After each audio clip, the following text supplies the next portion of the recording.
We've been asking the question, what is truth? You know, when people reject the truth, they do so because it reveals flaws in their own life, is a barrier to what they want to achieve or acquire, or that it conflicts with what they wish to be true. You know, contrary to public opinion, moral truth is not a matter to be decided by every individual according to their own circumstances and feelings. God's truth is absolute. It is authoritative.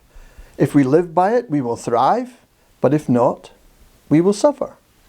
Our choices have consequences. Fail to recognize or acknowledge His truth does not change the fact that truth exists. It is always right and it cannot be altered or ignored without peril.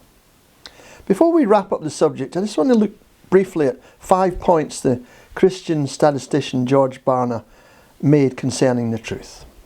Number 1, God's moral truth is clear, universal, comprehensive, and is not open to editing or alteration.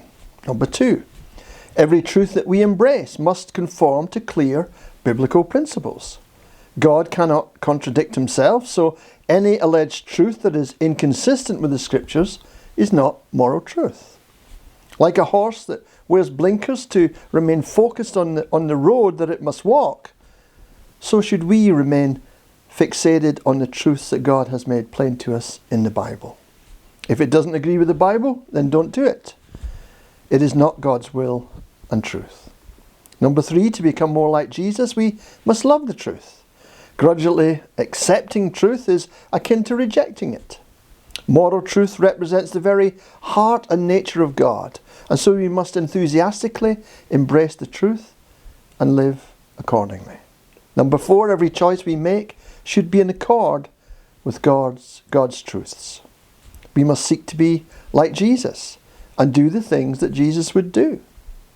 You see, there is no plan B. Our sole desire must be to do what brings honour and respect, pleasure and glory to God.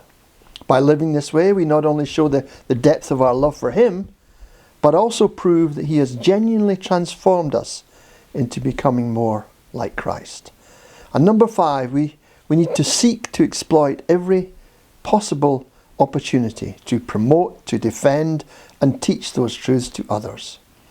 You know, this is not easy in these days when God's laws and His ways are being rejected and mocked in our increasingly secular society. And that to do so may lead to you being cancelled or worse, lose your job or find yourself in court.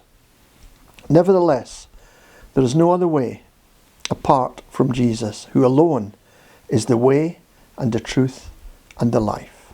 Moral truth is black and white. There are no grey areas. You're either with God or against Him. And so we need to know Jesus, really know Jesus and know His Word in order that we make the right choice every time. God bless you.